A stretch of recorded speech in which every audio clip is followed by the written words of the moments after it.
Goeienaand, 19 Augustus, ons goeie nuus om 7, baie hartlik welkom. Ons is vanaand by Rigter 17, maar voordat ons bietjie daaroor saam dink, kom ons bid saam.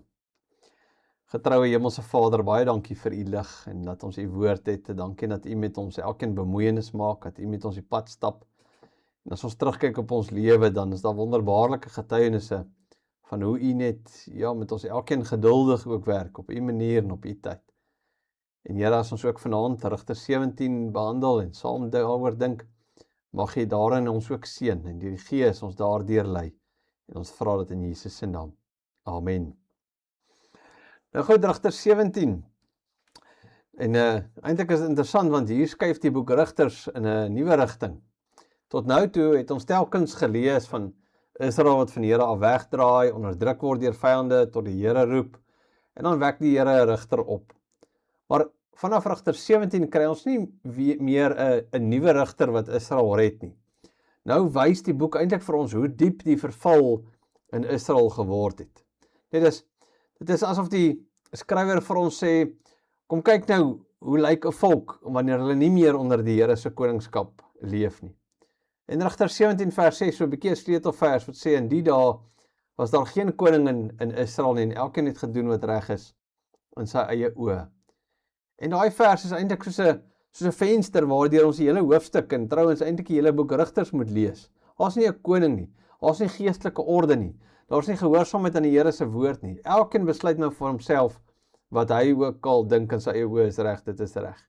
En dan geld dit nie net vir hulle gewone lewenskeuses nie, dit het ook gegeld. Dieselfde lese vir hulle godsdiens. Mense begin doen wat reg is in hulle eie oë, ook as dit by hulle aanbidding kom. Nou Rigter 17 begin met die verhaal van 'n man uit die bergland van Efraim met die naam van Micha. Hy sê vir sy ma dat die silwer wat van haar gesteel is, dat dit by hom is. Hy het dit gevat. En dit gaan oor 1100 silwerstukke, nee, is eintlik 'n groot bedrag geld. En sy ma het 'n vloek uitgespreek oor die een wat dit gesteel het, en nou bely Micha, maar hy is eintlik die skuldige een. En dan antwoord sy ma, mag my seun deur die Here geseën wees. En dan klink dit vroom, nee, dis 'n mooi ding om te sê. Sy gebruik die naam van die Here, sy spreek seën uit, maar let op hoe deurmekaar dinge eintlik al reeds begin word, want hier is 'n diefstal binne in 'n huisgesin, as 'n vloek, as 'n seun wat sy ma beroof, en dan word die naam van die Here gebruik, eintlik om die saak net so 'n bietjie vinnig af te handel. En dit is eintlik die eerste teken van hierdie geestelike verwarring wat plaasgevind het. Nee, die godsdienstige taal is nog daar, maar die hart is deurmekaar. En dan sê die ma nog iets vreemder. Sy sê dat die silwer, sy wil dit graag aan die Here wy, maar vir haar seun sê sy, hy moet 'n gesneede beeld maak, en hy moet 'n afgodsbeeld maak van hierdie silwer. En hier sien ons die groot probleem in Rigter 17. Sy gebruik die naam van die Here, maar sy doen dan iets wat die Here eintlik uitdruklik verbied. Die tweede gebod verbied beelde in aanbidding. Israel mag nie die Here aanbid deur gegote of gesneede beelde nie. Maar hierdie vrou dink sy eer die Here deur 'n afgodsbeeld te maak. Is gemengde godsdiens. Sinkretisme is die mooi woord wat ons gebruik. Is nie openlike ateïsme nie. Is nie dat sy sê ek verwerp die Here heeltemal nie. Nee, sy gebruik die Here se naam, sy praat van toewyding aan die Here, maar sy meng dit met die praktyke van die volke wat rondom hulle is. En dis baie gevaarlik, juis omdat dit so vroom klink. Nee, want baie keer dink ons dat afgoderry beteken net om 'n totaal ander God te aanbid. Maar in die Bybel is afgoderry ook wanneer ons die ware God op 'n valse manier probeer aanbid. Wanneer ons God wil hê, maar op ons eie terme. Wanneer ons sy naam gebruik, maar sy woord ignoreer. So van buite af lyk dit dalk godsdienstig, maar eintlik doen ons maar wat reg is in ons eie oë. Micha se ma gee dan die silwer vir 'n silwersmid, en hy maak die beeld. Micha gaan sit in sy huis.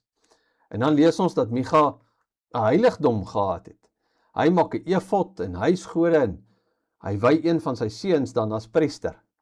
En hier raak die verval nog duideliker, nee, want in plaas van dat Israel aanbid soos die Here beveel het, by die plek en die manier wat hy bepaal het, maak Micha sy eie klein godsdienstige sentrum sommer daar in sy huis, sy eie heiligdom, sy eie beeld, sy eie efod, sy eie huisgode, sy eie priester. Dis 'n DIY, doen dit jouself godsdiens as jy wil. Micha wil die voordele van godsdiens hê nie, hy wil die seën hê, hy wil veiligheid hê, hy wil 'n gevoel hê dat die Here naby is, maar dan soos wat hy in sy eie oë dit goed dink. Nie volgens die Here se woord nie, sy smaak en behoeftes. En dan daai sleutelvers wat ons net nou gelees het. Daar was nie 'n koning nie, elkeen het gedoen wat reg is in sy eie oë. En dit verduidelik eintlik alles, nie waar? Want wanneer die Here se gesag nie meer ernstig opgeneem word nie en onsself begin besluit, dan gaan dinge maar de mekaar. En wanneer mense self begin sluit wat reg is, dan word ook ons godsdiens 'n produk van menslike begeerte. Interessant, gaan die verhaal dan verder. Daar kom 'n Lewiet uit Bethlehem in Juda. Hy trek rond om 'n plek te kry om te bly. En hy kom by Micha, sy huis in die bergland van Efraim. Micha vra hom, waar kom jy vandaan? Die Lewiet sê hy is van Bethlehem in Juda. Hy soek verblyfplek. En Micha sien 'n geleentheid. Hy sê vir hom, kom bly by my, wees my 'n vader en 'n priester, en dan sal ek jou 10 silwerstukke per jaar gee, plus kos en klere. En 'n Lewiet stem in, en Micha stel hom aan as priester. Nou, weer eens vreemd, nee, want die Lewiete was die stam wat aangestel is om die tempel te werk, so hierdie Lewiet weet ook nie regtig, hy wat eintlik bietjie veronderstel is om van beter te weet ook nie regtig nie. En nou voel Micha baie tevrede, hy sê, nou weet ek na die Here aan my sal goed doen, want ek het 'n Lewiet as priester, en so hy voel hy daarom nou die regte besonderhede, die regte dinge gedoen, en die regte mens, so nou gaan dit met hom goed gaan. En dan die hartseerste deel van die hoofstuk, Micha dink sy godsdiens is nou wettig. Hy het 'n Lewiet, hy het sy privaat heiligdom, sy beeld, sy efod, sy huisgode. Alles lyk nou vol monkie-dorie. Maar in die Here se oë is dit alles ongehoorsaamheid. So Micha se fout is nie dat hy te min godsdienstig is nie. Sy fout is aan sy godsdiens is nie onderwerp aan die Here se woord nie. Hy het baie godsdienstige dinge, maar nie gehoorsaamheid nie. En dis 'n belangrike waarskuwing vir my en jou ook vandag. Nee, want ons leef ook in 'n tyd waar mense eintlik hulle eie godsdiens opstel.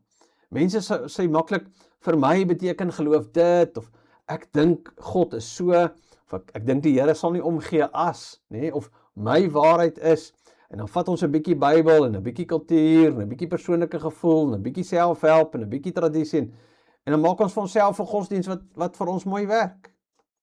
Maar die vraag is nie wat werk vir my en vir jou nie. Die vraag is dit die waarheid? Is dit volgens die Here se woord? Buig ek voor die Here soos hy homself aan my openbaar, of maak ek maar 'n God wat by myself pas? Hier kan ons eintlik ook dink aan Jesus se gesprek met die Samaritaanse vrou in Johannes 4. Sy vra vir hom, maar sy probeer natuurlik eintlik die gesprek bietjie ontspoor, maar sy vra vir hom, wat is die regte plek van aanbidding? Samaritane aanbid op daai berg, en die Jode in Jerusalem. Met ander woorde, waar moet ons nou eintlik aanbid? Wat is die regte manier? Wie is reg? En dan antwoord Jesus haar nie deur bloot 'n ander godsdienstige stelsel te gee nie. Hy wys na iets dieper toe. Hy sê in Johannes 4:23, daar kom 'n uur, en dit is nou, wanneer die ware aanbidders die Vader in gees en waarheid sal aanbid. Want die Vader soek mense wat hom so aanbid, in gees en waarheid. En dis presies wat in Rigters 17 ontbreek het. Nee, dis baie uiterlike godsdiens, maar daar's nie gees en waarheid nie. Daar's 'n heiligdom, maar nie toewyding nie. Daar's 'n priester, maar nie gehoorsaamheid aan God se waarheid. Daar's die naam van die Here, maar die hart is eintlik besig om sy eie pad te bou. So ware aanbidding is nie hoe ernstig ek oor 'n ding voel nie. Dis aanbidding in gees en waarheid. Nie in gees, nie net in uiterlike forme, gewoontes en rituele nie, maar 'n hart wat deur die Here nuut gemaak is, deur die Gees verander is. En in waarheid, nie volgens my eie idees, voorkeure of kultuur nie, maar volgens God se openbaring, volgens sy woord. En dan natuurlik deur Christus self, want hy is die waarheid. So Rigters 17 wys vir ons dat mensgemaakte godsdiens kan van buite af mooi lyk en vroom lyk. Dit kan selfs die regte bewoording hê, nee, soos die Here se naam en dies meer, en priesters sê, en rituele, kan praat van seën. Maar as dit nie deur die Here se woord gevorm is nie, dan is dit bloot eenvoudig nie ware aanbidding nie. So die probleem staan daar was nie 'n koning in Israel nie, daar was nie geestelike leiding nie. En nou kan ons dit natuurlik op een vlak verstaan as 'n verwysing na die behoefte van 'n regverdige koning in Israel, wat hulle regtig sal lei, want baie keer was daar wel konings, maar dan het hulle ook maar in die afgrond ingelei. So dit gaan oor 'n regverdige koning wat regtig die volk reg sal lei. So die boek Rigters laat ons eintlik verlang na iemand soos Dawid, 'n koning wat so na God se hart is. Maar selfs Dawid was nie die finale antwoord nie. Israel het meer nodig gehad as net 'n aardse koning. Hulle het 'n ware koning nodig gehad, net soos ek en jy. En dit is waar die hoofstuk ons eintlik na Jesus toe vat, want in Rigters 17 het Micha sy eie heiligdom, maar Jesus is die ware tempel, die plek waar God werklik by sy mense woon. In Rigters 17 stel Micha sy eie priester aan, maar Jesus is die ware hoëpriester, die een wat nie gehuur word vir 10 silwerstukke 'n jaar nie, maar homself gee vir sy volk. In Rigters 17 gebruik mense die naam van die Here terwyl hulle sy woord ignoreer. Maar Jesus kom en hy sê, ek doen altyd wat die Vader vir my verlang. Hy leef 100% gehoorsaamheid aan die Vader. Hy doen nie wat reg is in sy eie oë op 'n sondige manier nie. Hy leef in afhanklikheid van die Vader. En dis die groot kontras, nee, Israel wat doen wat reg is in hulle eie oë, en Jesus Christus wat doen wat reg is in die Vader se oë. Israel wat hulle godsdiens meng met die afgode, Christus wat volkome rein aanbid. Micha wat seën soek deur 'n godsdienstige stelsel, terwyl Christus vir ons seën bring deur sy volmaakte gehoorsaamheid aan die kruis. En by die kruis is dit eintlik die einde van selfgemaakte godsdiens. Want ons kan nie onsself met ons eie heiligdommetjies red nie. Ons kan nie God beïndruk met rituele nie. Ons kan nie sy seën koop of op 'n manier manipuleer nie. Ons het nie 'n privaat priester nodig wat ons eie planne vir ons bevestig nie. Ons het Jesus Christus nodig. Hy is die enigste middelaar tussen God en mens. Hy is die ware weg na die Vader. Hy is die koning wat ons harte moet regeer. En dit is deur hom dat ons die Vader in gees en waarheid kan aanbid. En daarom eintlik 'n baie ernstige vraag vir my en vir jou vanaand, wat Rigters 17 vir ons vra. Wie of wat bepaal my aanbidding? Is dit hoe ek voel, of wat ek dink my kultuur vir my geleer het, of wat my voorkeure is, of miskien my familie se tradisie, of is dit die woord van die Here? So ons moet nie net eintlik vra of ons godsdienstig is nie. Micha was godsdienstig. Sy ma was godsdienstig. Die Lewiet was godsdienstig. Maar 'n godsdiens was die mekaar. Die vraag is, aanbid ek vir Christus? En aanbid ek hom in gees en waarheid? Buig ek voor hom as my enigste koning? Laat ek toe dat sy woord my denke en my begeertes en my huis en my kerk en my aanbidding en my alles vorm? En die goeie nuus is dat God nie sy volk laat bly in die chaos van hulle eie oë nie. Hy stuur die ware koning, Jesus Christus, die een wat ons nie net leer hoe om te aanbid nie, maar die een wat deur wie ons gereinig word, sodat ons met groot vrymoedigheid tot die genade troon van God kan nader. En deur Christus hoef ons nie ons eie pad na God toe oop te bou op een of ander manier nie. Jesus het dit vir ons gedoen. Deur Christus hoef ons nie die seën te probeer koop nie. Hy het die seën vir ons verdien. Deur hom hoef ons nie te leef volgens wat reg is in ons eie oë nie. Ons leef onder die goeie, die wyse, die genadige heerskappy van ons koning Christus. Ja, so Rigters 17, net vinnig om saam te vat, wys vir ons die gevaar van selfgemaakte godsdiens. Terwyl Johannes 4 vir ons sê, wat is die hart in gees en waarheid? En Jesus wat sê, maar ek is die weg en die waarheid en die lewe. Kom na my toe, almal wat honger en dors is. Vergeet van julle eie afgoedjies en julle eie goedjies. Ek is die een wat ware rus gee. Jesus Christus alleen. En dit is vanaand ons goeie nuus. Amen. Getroue Hemelse Vader, ag Here, dankie dat ons nie ons eie godsdiens hoef te ontwerp nie. Dankie dat ons nie allerlei beeldjies hoef te maak, maar dat ons net in Jesus Christus kan rus en net kan weet by hom is ons in U. Deur hom aanbid ons U. Want dis deur Christus wat ons skoon gewas en vrygekoop en regverdig is, heilig is. En daarom, o Vader, mag U ons bewaar daarvan, want dit gebeur so maklik wat rituele of kulture wat ook al eintlik Jesus verdring. Maar mag ons ook maar gereeld vir onsself die eerlike vraag afvra. Waarmee is ons besig? Is ons besig met U seun Jesus Christus? Of is ons besig met 'n klomp ander goedjies? O Here, bring ons terug, lei ons deur die Gees, dat ons U ook in gees en waarheid mag gaan bid. Amen.